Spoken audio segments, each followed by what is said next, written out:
اچھا، ہماری زندگی اسی طرح گزری جیسے ایک غریب ملک میں رہنے والے، پاکستان جیسے ملک میں رہنے والے ہر شخص کی گزرتی ہے۔ ہم عادی تھے کہ ہم لنڈے جائیں اور استعمال شدہ جینز خرید لیں، استعمال شدہ قمیص خرید لیں۔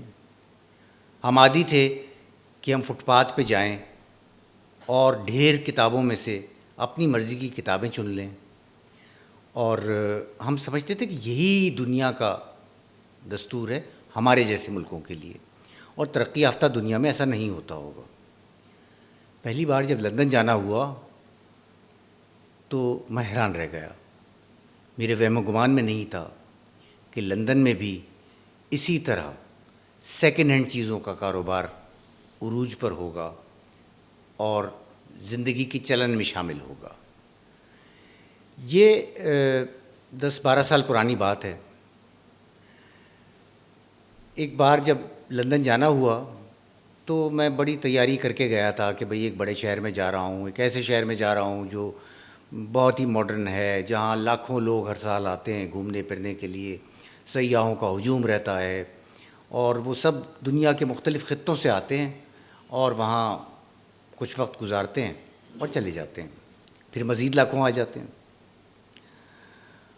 اچھا، یہ ایک عجیب بات تھی کہ جیسا میں پہلے کہہ چکا ہوں کہ ہم عادی تھے اس چیز کے کہ مثلا فٹ پاتھ سے سیکنڈ ہینڈ کتابیں خریدنی ہیں۔ اس کے عادی یوں بھی تھے کہ کوئی سن 70 کے عشرے کے آخری حصے میں میرا روزگار ہی اس بات سے وابستہ تھا کہ میں کہانیوں کا ترجمہ کروں اور کچھ پیسے حاصل کر لوں۔ وہ کہانیاں رسالوں میں ہوتی تھیں، انگریزی رسالوں میں۔ وہ انگریزی رسالے کراچی میں ریگل کے فٹ پاتھ پر ملتے تھے، بہت تلاش کے بعد ملتے تھے، ڈھونڈنا پڑتا تھا، مہنگے داموں میں ملتے تھے۔ پھر ان کی کہانیاں ہم ترجمہ کرتے تھے اور وہ رسالوں میں چھپتی تھیں۔ تو وہ جو فٹ پاتھ کو چھاننا، اپنی مرضی کی چیز تلاش کرنا، وہ رفتہ رفتہ ایک عادت بن گیا تھا، بلکہ سچی بات یہ ہے کہ ایک نشہ بن گیا تھا۔ آج بھی اگر میں فٹ پاتھ پر کتابیں دیکھوں، پرانی کتابیں، ڈھیر کی ہوئی کتابیں، تو میں ضرور رک جاتا ہوں، کوشش کرتا ہوں کہ اس میں سے کوئی کتاب مجھے مل جائے جو میری مرضی کی کتاب ہو، فکشن کے شعبے کی کتاب ہو۔ جب لندن گئے تو وہاں دیکھا کہ جو کتابوں کی دکانیں ہیں وہ بڑی ماڈرن ہیں، خوبصورت ہیں، شیلف در شیلف تازہ ترین کتابیں، بہت عمدہ چھپی ہوئی کتابیں، بہت مہنگے داموں دستیاب ہیں۔ وہاں سہولت یہ تھی کہ اگر آپ کتاب خریدنے کے لیے جائیں تو آپ چاہیں تو وہ کتاب لے کر ایک طرف صوفے پہ اور بیٹھ جائیں، اور چاہیں تو کافی پئیں، اس کتاب کو دیکھیں، تھوڑا بہت مطالعہ کریں، اور پسند آئے تو لیں، نہ پسند آئے تو واپس رکھ دیں۔ تو جب لندن میں گیا تو میں تھوڑی سی تیاری یہ کر کے گیا تھا کہ یہ معلوم کروں کہ کیا وہاں پر بھی کوئی سیکنڈ ہینڈ کتابیں ملتی ہیں، کیونکہ یہ تو مجھے پتہ تھا کہ نئی کتابیں بہت مہنگی ہوتی ہیں، وہ مجھ جیسے آدمی کے اوقات سے باہر تھی وہ قیمت۔ تو پتہ چلا کہ ایسی جگہیں ہیں۔ تو میں نے یہاں سے مارک کیا کہ 2 دکانیں جو ہیں نا ان کو اپنے ہدف پہ رکھا۔ وہاں پہ ایک برنسوک اسکوائر ہے، وہاں کی 2 دکانیں تھیں۔ ایک کا نام تھا اسکوب بکس۔ اسکوب جو ہے وہ عجیب سا نام لگتا ہے، لیکن انہوں نے باریک کام یہ کیا تھا کہ جو بکس لفظ ہوتا ہے اس کو الٹ دیا تھا، جس سے اسکوب بن جاتا ہے۔ دوسری دکان تھی جوڈ بکس۔ تو یہ دکانیں قریب قریب تھیں۔ میں وہاں گیا تو میں حیران رہ گیا، حیران اس بات پہ رہ گیا کہ کیا اس جدید دنیا میں، اس ماڈرن شہر میں سیکنڈ ہینڈ کتابوں کو بھی اس محبت کے ساتھ، ایسی صفائی کے ساتھ، ایسی عمدگی کے ساتھ پیش کیا جا سکتا ہے، ان کو الگ الگ موضوعات کے حساب سے کلاسیفائی کیا جا سکتا ہے، اور سب سے بڑھ کر یہ کہ خریداروں کو وہاں بلایا جا سکتا ہے. یہ سب اچھا ہر شعبے کی کتابیں تھیں، فکشن اور فلسفہ اور طب اور فلم اور سائنس، نہ جانے کن کن شعبوں کے سیکشن بنے ہوئے تھے.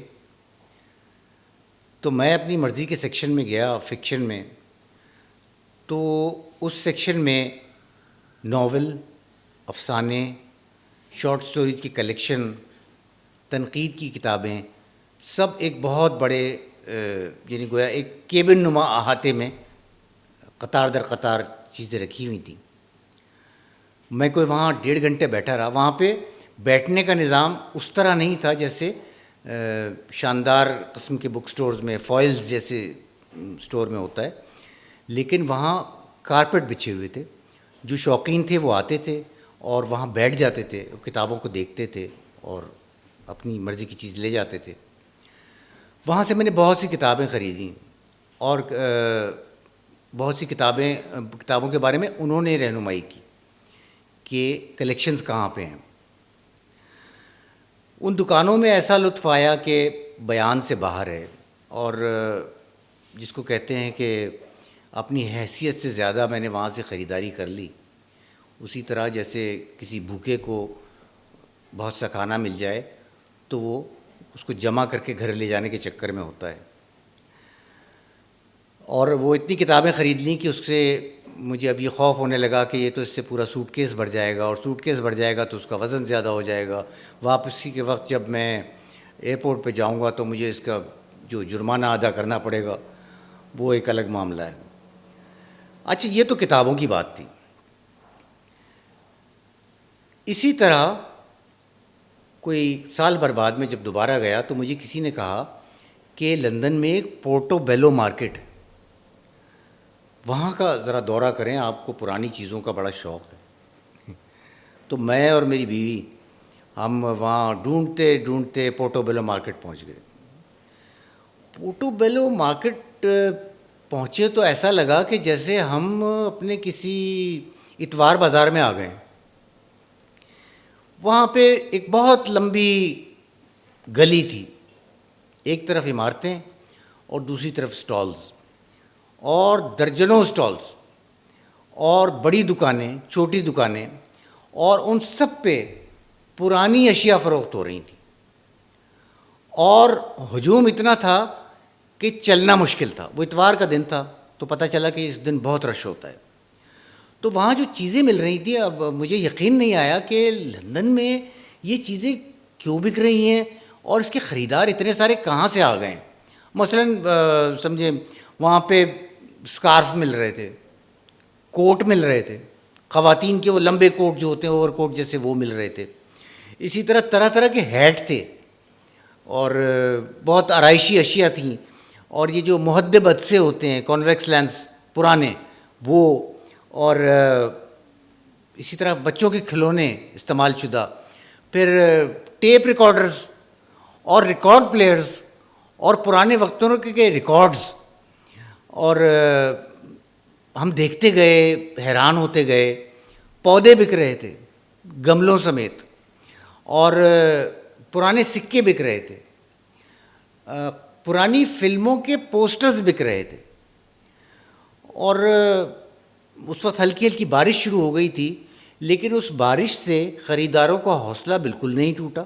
وہ اسی طرح اپنی پسند کی چیزیں ڈھونڈتے رہے، بھاؤ تاؤ پر بحث کرتے رہے جو عام طور پہ لندن میں نہیں ہوتا. اور وہ وہیں پہ کچھ نوجوان تھے جو گٹار لیے اور ڈرمز لیے گانے سنا رہے تھے، اور ایک ہر طرف ایک میلے کی جیسی فضا تھی.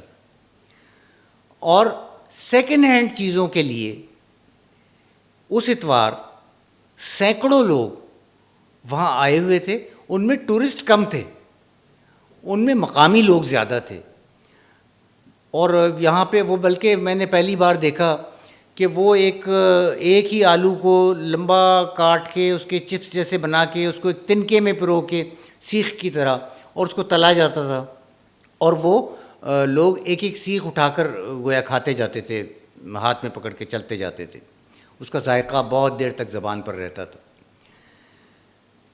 یہ سب میرے لیے بہت حیران کن تھا، کیونکہ پاکستان میں یہ سمجھتا تھا کہ جو سیکنڈ ہینڈ چیز خریدنا اور پرانی چیزوں کو حاصل کرنا یہ کوئی شرم کی بات ہے، اس میں کچھ حجاب آتا ہے، لوگوں کو کہیں پتہ نہ چل جائے کہ ہم پرانی چیزیں لیتے ہیں اور ہم نئی چیزیں لینے کے قابل نہیں ہیں۔ وہاں جا کر پتہ چلا کہ وہاں نہ یہ شرم کی بات ہے اور نہ اس میں کسی کو حجاب آتا ہے، بلکہ وہ یہ کہتے ہیں کہ دنیا کی بہترین کتابیں اور دنیا کی بہترین اشیاء وہیں سے ملتی ہیں جہاں دنیا بھر کے لوگ اپنی چیزیں فروخت کے لیے رکھتے ہوں اور ان میں سے آپ اپنی مرضی کی چیز اٹھا سکیں۔ نادر اشیاء بھی وہیں ملتی ہیں، نایاب چیزیں وہیں ملتی ہیں، اور ایسی کتابیں، ایسے مخطوطات، ایسے مسودے مل جاتے ہیں جو دنیا میں کہیں نہیں مل سکتے۔ اس دن مجھے پتہ چلا کہ یہ چیزیں خریدنا اور ان کی تلاش میں رہنا کوئی بری بات نہیں۔